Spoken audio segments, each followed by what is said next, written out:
Hello, everyone. Thank you for being here as I continue to read and contemplate on, or I have contemplated on already, but to reflect on with you the lesson in the workbook of A Course in Miracles, lesson 152. And I am Sue.oneschuk. So to begin with today, I would like to refer to chapter 2 in the text of the workbook. I'm not the workbook, the text of the Course in Miracles. And chapter 2 is the separation and the atonement. And in the first section, it's the origins of separation. So today's lesson is the power of decision is my own. So here it says, to extend is a fundamental aspect of God, which he gave to his son. In the creation, God extended himself to his creations, each one of us, and imbued them with the same loving will to create. Loving will is what to emphasize there. You have not only been fully created, but have also been created perfect. There is no emptiness in you. You're whole and complete. Because of your likeness to your Creator, you are creative. No child of God can lose this ability because it is inherent in what he is.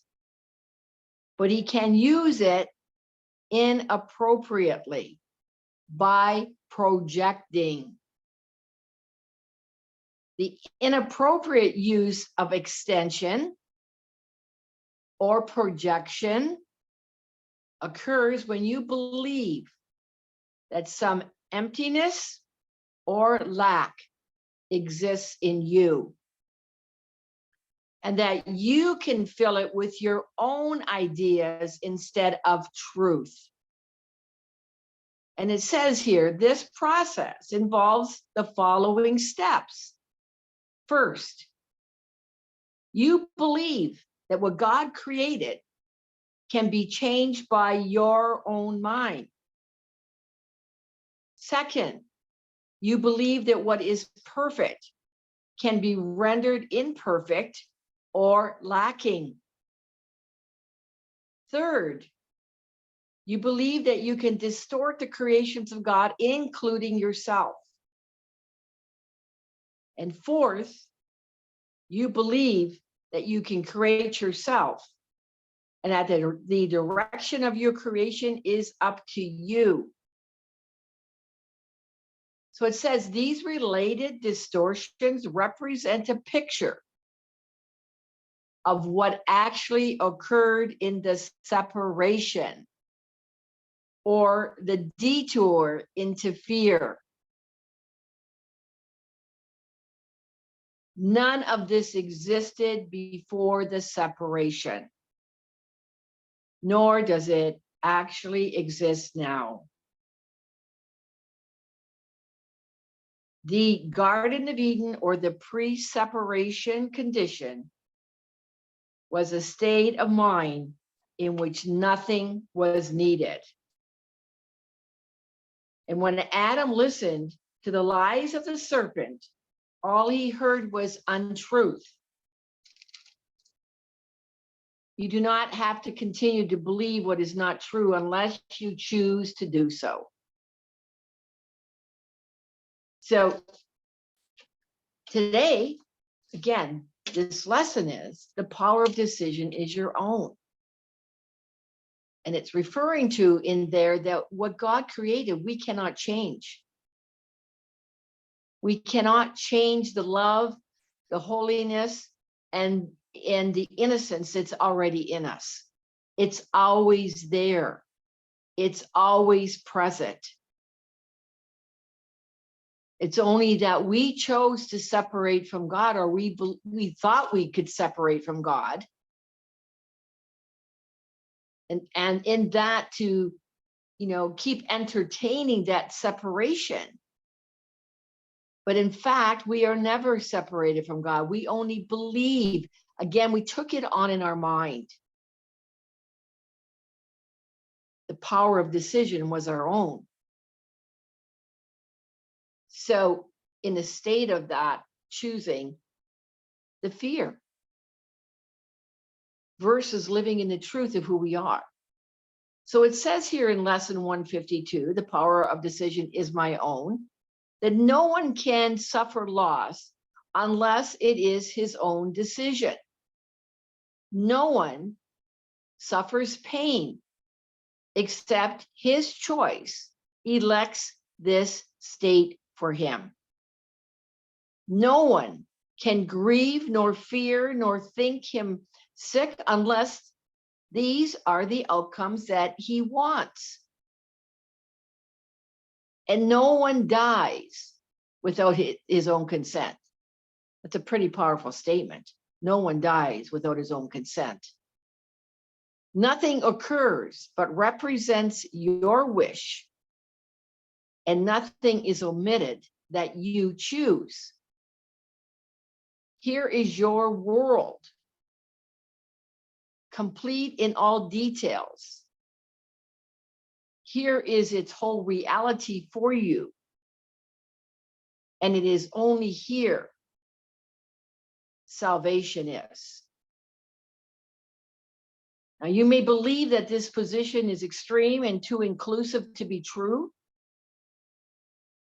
Yet can truth have exceptions? If you have the gift of everything, can loss be real? We are made in the image and likeness of God. God is everything. Everything is available. We get caught up in the scarcity principle of this world and believe that there's winning and losing. Can pain be part of peace? Or grief of joy? Can fear and sickness enter in a mind where love and perfect holiness abides? Truth must be all inclusive, if it be the truth at all. And it says, accept no opposites and no exceptions. For to do so is to contradict the truth entirely. So, see, whatever you or whatever we perceive is what we desire, or what you desire. Because you or we desire it, we put it there. So it is to recognize the power of our mind, of our thoughts. You might want to ask yourself this question, reflect on this. So again, I'm going to add in here to journal. What do you really desire? So it's our desires that give us our experience. And this is all about us being accountable for our thoughts. So anything that we fear or we need to defend ourselves from in this world, in this dream world, in the illusion,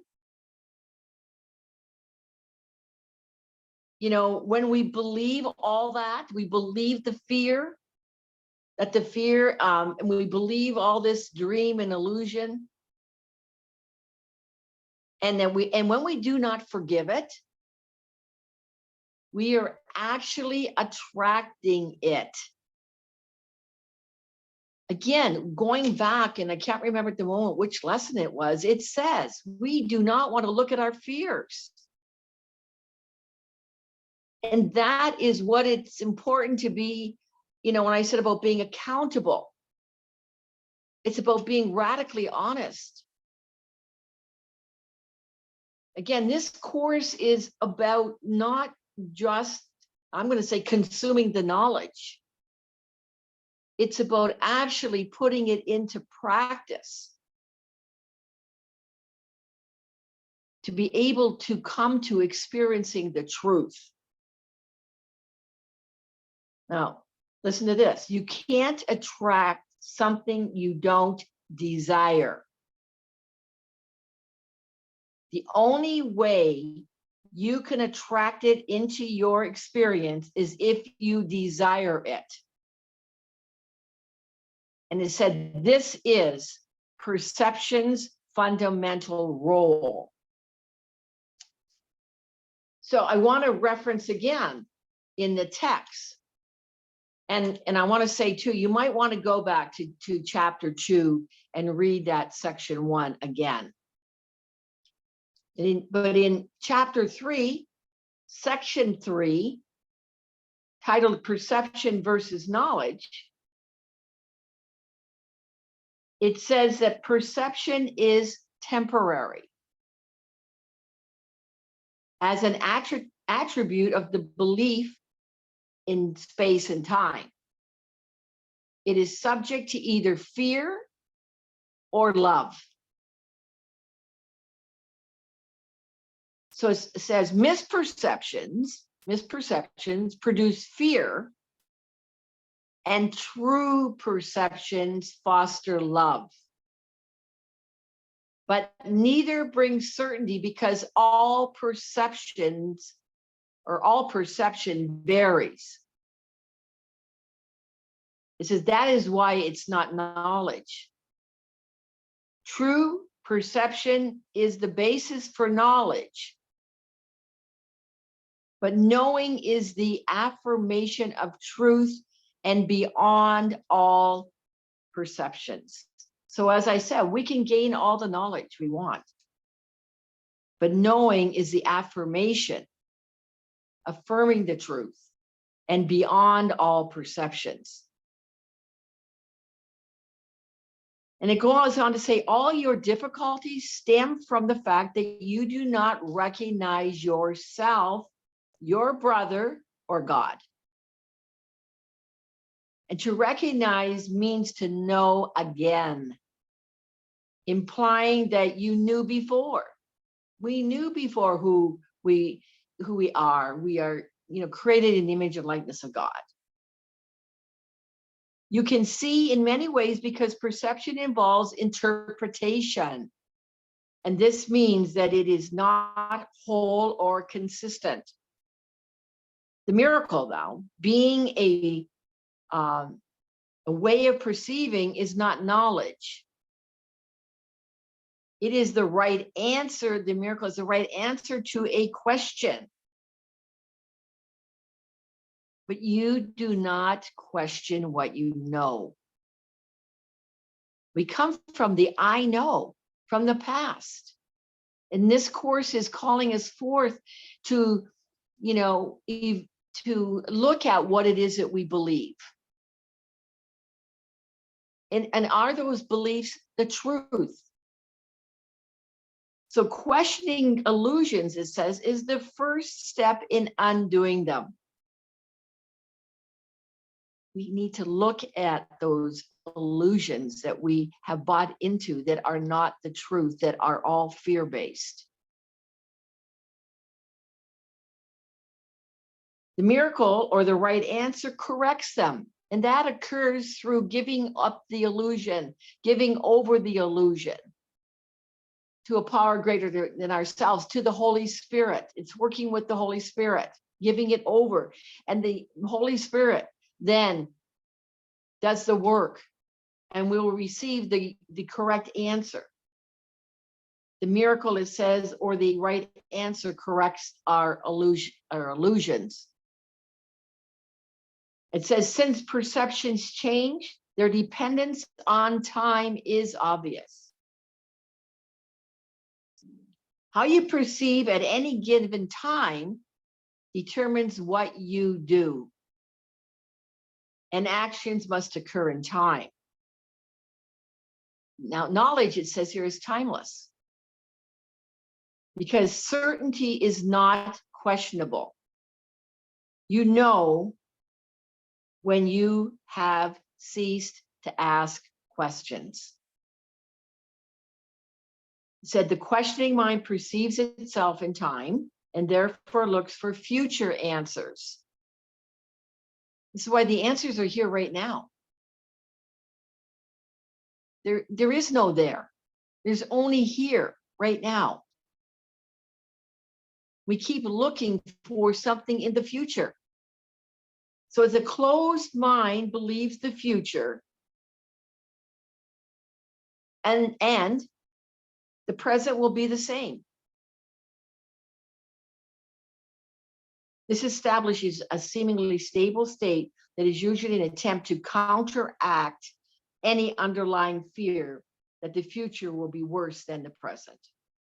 This fear inhibits the tendency to question at all. So that's what we're doing in the course here, is we're questioning what beliefs we've taken on that are not of truth. So, look at what you're trying to control in your life, and look at your defenses. And again, as I said earlier, look at it all with the Holy Spirit, in the light, not in the darkness. So it goes on here to say in the lesson, salvation is the recognition that the truth is true and nothing else is true. This you have heard before, but you may not yet accept both parts of it. So wherever you are in terms of the Course in Miracles, whether you're brand new to it, or, we are at lesson 152. I'm not sure where you might be in terms of the text, where the underlying principles are presented, as I've just given you some of that information, and I have in other previous videos. But again, undoing this ego is a process.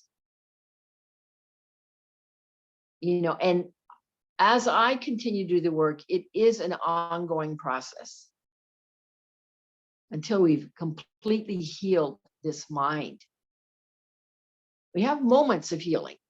We have moments of being in that peace. And again, as I've shared many times often, the more that I experience that peace, the more that I'm in that space of being awake to what is true. I remember and I forget, but I'm remembering more. And as you practice, you will remember it more. And, it says you may not yet accept both parts of it. And without the first, the second has no meaning. But without the second, is the first no longer true? Truth cannot have an opposite. With God, there's no opposites. It's only in the ego thought system that we have the opposites. Because we believe in fear. And we believe, again, that, the number one problem is that we believe we're separated from God.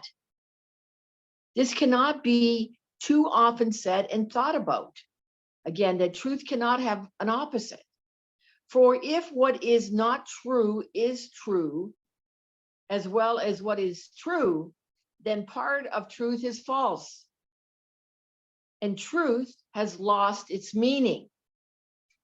Nothing but the truth is true. And what is false is false. And that is what you are discerning for yourself as you proceed in the practice of this course. And the experience of this course, not just the knowledge. This is the simplest of distinctions, yet the most obscure. But not because it is a difficult distinction to perceive. It is concealed behind a vast array of choices that do not appear to be entirely your own. Again, those beliefs that you took on that aren't your own. You keep living into them, wondering why, things are not working, because it is not your truth. It's that truth or belief you took on from society, from religion, from your education. It says, and thus the truth appears to have some aspects that belie consistency, but do not seem to be but contradictions introduced by you. As God created you, you must remain unchangeable, with transitory states by definition false. And that includes all shifts in feeling, alterations in conditions of the body and the mind, in all awareness and in all response. This is the all-inclusiveness which sets the truth apart from falsehood, and the false kept separate from the truth as what it is.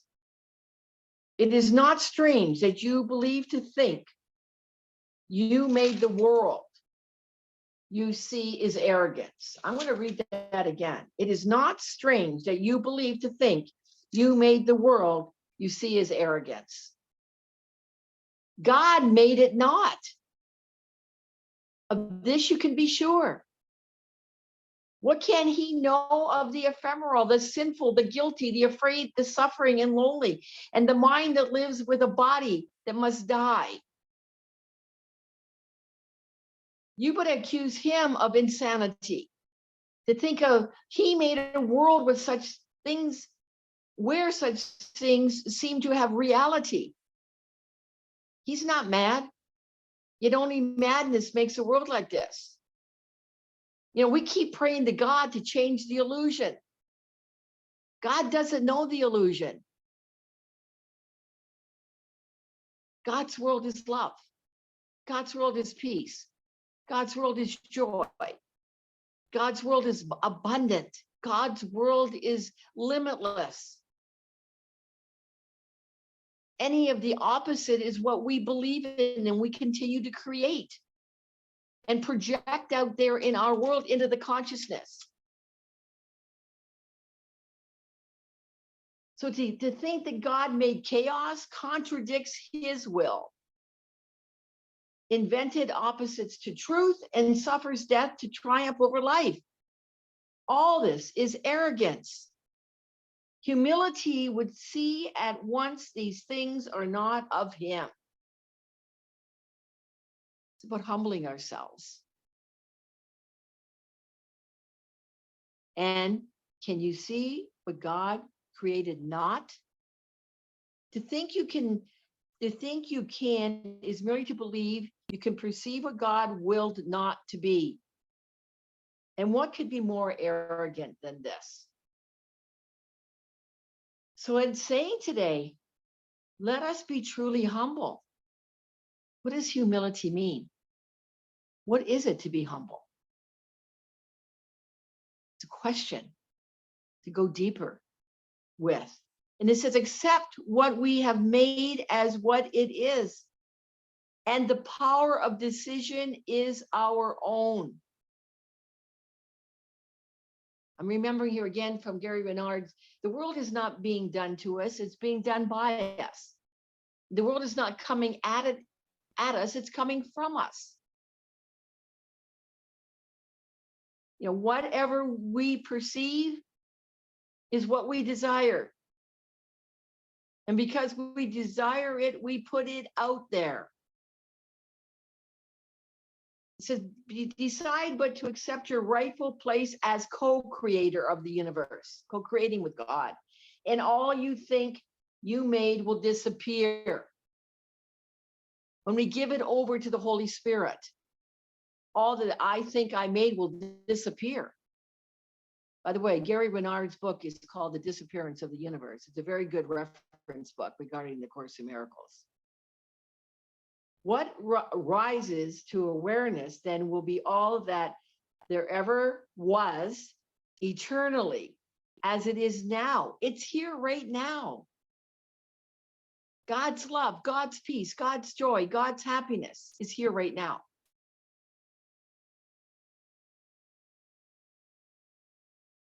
And it will take the place of self-deceptions made but to usurp the altar Those self-deceptions were made to usurp the altar to the Father and the Son. As we remain in those self-deceptions, we are not going to experience what's already there in us. We're entertaining again the ego thought system. We are allowing the mind wandering. And as I mentioned in the previous video, we just keep going on and creating more stories and more problems versus giving it all over to the Holy Spirit in silence. And it says here, today we practice true humility, abandoning the false pretense by which the ego seeks to prove it arrogant. Only the ego can be arrogant. The ego the arrogance comes from insecurity, lack of confidence. God is confidence. But truth is humble in acknowledging its mightiness, its changelessness, its eternal wholeness, all encompassing, God's perfect gift to his beloved Son. And we lay aside the arrogance today, which says that we are sinners, guilty, afraid, ashamed of what we are, and lift our hearts in true humility instead to him, who has created us immaculate, like to himself, in power and in love.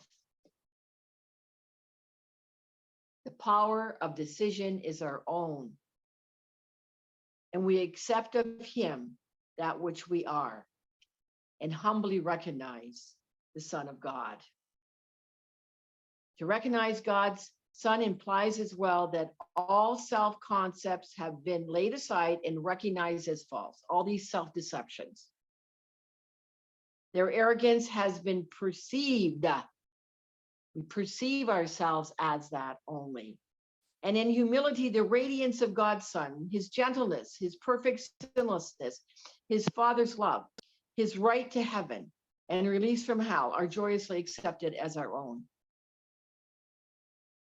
Now do we join in glad acknowledgement that lies are false and only truth is true. It's really, looking at where are we living the lie versus the truth. We think of truth alone as we arise, and we spend 5 minutes practicing its ways, encouraging our frightened minds with this. It's only asking for 5 minutes. In this world, in the business and the distractions of this world, this is what blocks us experiencing our truth. And it's asking here for only 5 minutes. Encouraging our frightful minds with this, that the power of decision is my own. This day I will accept myself as what my Father wills created me to be. It says, then will we wait in silence. This is it. We wait in silence. We quiet the mind. If it's only for a minute. This is the practice. And if you're not able to quiet your mind, know that that mind is there. We practice so well to not quiet it. It's to practice now quieting it, even if it's only for a minute, even if it's only for taking a breath. Just to stop and focus on the breath. Just notice as you do that, the mind quiets. Said again, then we will wait in silence, giving up all self-deceptions as we humbly ask our higher self that he reveal himself to us, that God reveal himself to us. The Holy Spirit will, connect us to God, to our God self. And he who never left will come again to our awareness. God, he who never left will come again to our awareness. God never leaves. And grateful to restore his home to God as it was meant to be. In patience, now this is patience, infinite patience. Infinite patience brings immediate results. I had to pause there for a moment. That is a line in the Course of Miracles. Infinite patience brings immediate results. In patience, wait for him throughout the day and hourly, and asking us hourly to the best of our ability. Invite him with the words which with which the day began, including it with the same invitation to yourself. God's voice will answer, for he speaks for you and for your Father. He will substitute the peace of God for all your frantic thoughts, the truth of God for self-deceptions, and God's sons for all illusions of yourself. So I'm going to conclude with this. Again, you may want to, get your journal out and look at what you're trying to control in your life. I got some notes here to conclude here. Look at your defenses. And again, look at it with the Holy Spirit. Look at it in the light, not in the ego's darkness. And again, you have to look at it bravely with the Holy Spirit, without self-condemnation, without holding yourself guilty. And again, we can't do this work. We can't do a spiritual bypass. We think we know all of this. It's not a spiritual bypass. It's about doing the work. It's about, being accountable for your thoughts. Again, we are made, this was in the image and likeness of God. Again, that's the truth. And we have the ability to bring into being whatever we focus on. And now we're not talking about our outer self now. It means what you focus on inside you, or inside your heart, inside your mind. What are you focusing on? You might want to ask yourself the question, are you living life fully? Are you living life in accord with God? With God's will for you, which means it makes you happy. Here's another side. This might hit a little nerve, but I'm going to say it. If you live a miserable life, it is because you have made a decision to live a miserable life. And are you focusing on what's working in your life? I'm going to say that again. That's not what I meant to say. What I meant to say, are you focusing on what's not working in your life? Blocking out and ignoring what is working. Are you here right now? Are you breathing? And, take a look at what is working, and yet how much you focus on what's not. So again, the power of decision is my own. And I invite you here in this lesson. This day I will accept myself as what my Father wills. My Father's will created me to be. All right. That's lesson 152. Quite long, but I hope it assists you in going deeper. And that's what will bring you to healing yourself and to a deeper level of peace in your life and of love. All right. Thank you again for being here. Please please share. I would appreciate your comments, your feedback. And others can read your comments as well. And I appreciate those of you who have made comments. And what else did I want to say? Please subscribe if you haven't already. And share it out, please. Share out this YouTube video. Again, all of that, if you look below the YouTube video, you'll see description. Click on the more part. It's highlighted or darkened. And there shows you more with some references. And also, I appreciate any donations. All the directions are there as well. I appreciate the donations as I build this community here on YouTube, and follow Spirit's direction from here as to how I am to proceed. All right. Much love to you from my heart yours. Look forward to seeing you or being with you for the next lesson, which is lesson 153. Bye for now. Have a love-filled day.